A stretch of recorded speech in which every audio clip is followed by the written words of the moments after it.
Good morning, everybody, and welcome to episode 3 of Tax Tips Tuesday by Alicia Lowen at Decimal Accounting Inc. So this is a live video broadcast that I am doing once a week every Tuesday to bring my tax tips for you. So today's topic is year-end bonuses, and now we are getting close to the end of December. And so if you own a business, now is the time to think about if you will be giving yourself a year-end bonus. Now, there are some reasons to do this that you might want to consider, and there are also some reasons not to do it depending on what your situation is. So my first tax tip is for people who are sole proprietors. If you are running a sole proprietor business, this is a question that I get asked quite a lot, which is, should I be paying myself a salary? And the simple answer to that is no. If you have a sole proprietor business, there's really no point in paying yourself a salary because the profit from your business is going to be your personal income. And so if you were to pay yourself a salary, you'd get a T4 for the amounts that you received as wages, and that would then be a deduction for the business, but it would also be personal income for you because now you have this T4 with a salary. So it's like money out of one place and going into the other place. It doesn't make really any difference on your tax return. So there's no advantage to paying yourself a salary or a year-end bonus if you are running a sole proprietorship business. So if you're a sole proprietor, don't worry about it. If this is something that you've been wondering about, should I be paying myself a salary or a bonus? The answer is no. Now, next, I want to talk to people who are owners of incorporated businesses, because this is where it's going to matter for you. So if you own an Inc. or an LTD business, that's an incorporated business, and then the finances and the tax return for the business are completely separate from you as a person. So your profit in the business is not equivalent to your personal income. You need to actually pay yourself some amount of money from the business in order for it to go on your personal tax return. So a lot of business owners who own corporations will do that by paying themselves a salary, a year-end bonus maybe, and even potentially dividends or some combination, one or the other, or some combination. And so if you are somebody who's owning a corporation, this is my number 2 tip for you. So you may want to take a look at what you've already paid yourself for a salary. If that amount is 0 so far, then right now in December is the time to talk to your accountant, do a little bit of tax planning, figure out, hey, do I need to be taking a salary? Because right now, before December 31st, is the time to create that pay stub for yourself. So that's why I wanted to talk about that topic this week, because it is very timely and there is a deadline looming for December 31st. So then one reason you might want to consider doing this is if you haven't paid yourself any salary from your corporation during the year, you can do a year-end bonus for whatever you determine you want to be your annual salary amount. So let's pretend that's $30,000. You could now issue a bonus of $30,000 in December, and that would kind of be like your annual salary that you're pulling from the company, and you'd create that pay stub in December.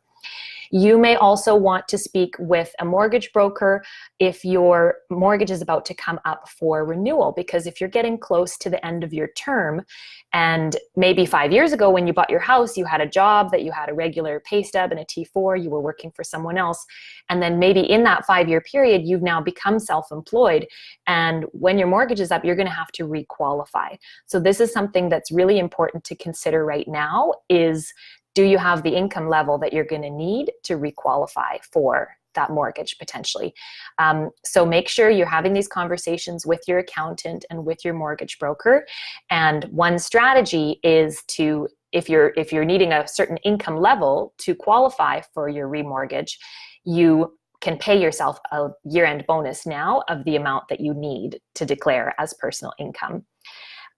So that's my number 2. If you have a corporation, consider giving yourself a year-end bonus to make sure that you are having the amount of income that you need to qualify for, perhaps even your first home purchase, or if your mortgage is coming up for renewal. That's something to keep an eye on.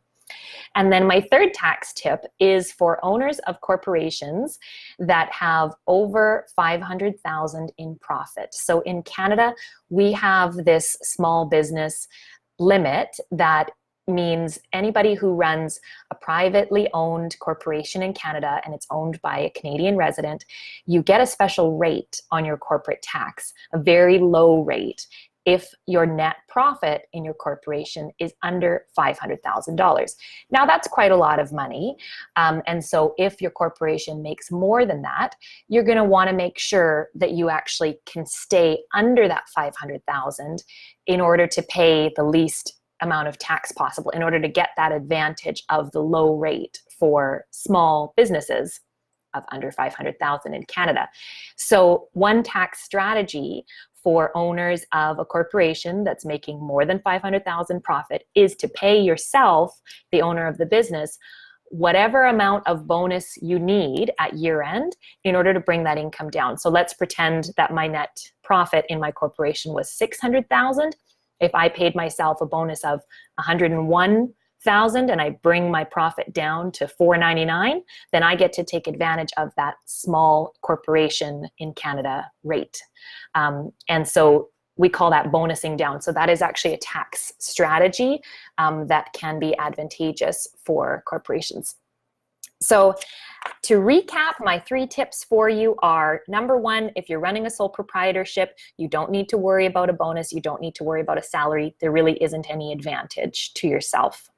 You just run your business and any profit that you make is your income. And then my second tip is for corporations that would be under 500,000 in profit.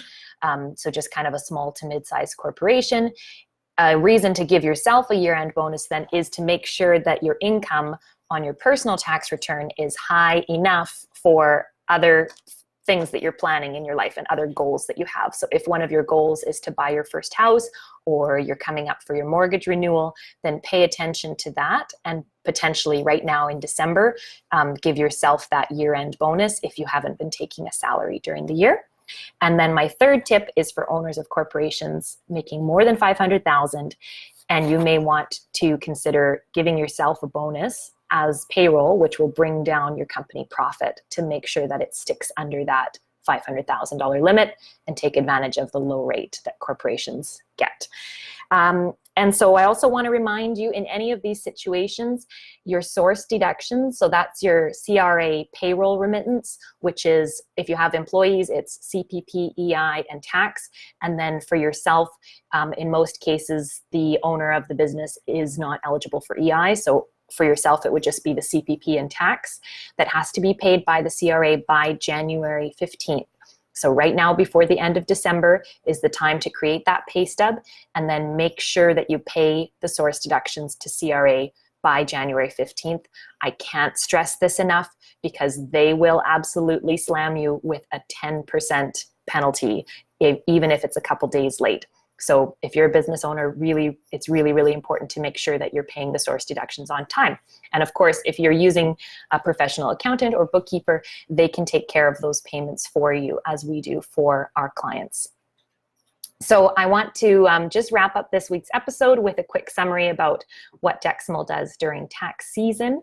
Our process for tax season is extremely efficient. If you know me, I'm all about efficiency, and I try to touch as little paperwork as possible. I mean physical paperwork. I will take electronic records from everyone.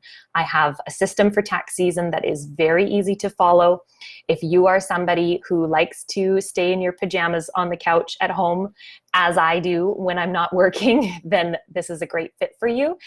If you are somebody who is comfortable responding to an online quiz format, that is how our tax checklist functions.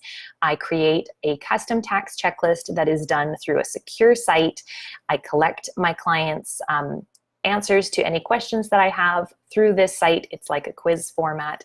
And I also can collect documents through there in an electronic way. So for a client who would be responding to the checklist from their cell phone and they had a T4 or an RRSP slip, they could actually access the phone on their camera the camera on their phone and take a picture of that slip from within the checklist and attach it directly onto the checklist. So it's very easy to use. We have customers already across BC, Alberta, Ontario, and Yukon, and we can do any province other than Quebec, because Quebec has their own situation for income taxes, but any other Canadian province can actually be served by our professional tax preparation that is 100% online and paperless. So if that sounds like something that you're interested in for this upcoming tax season, then reach out to me, Alicia Lowen at Decimal Accounting,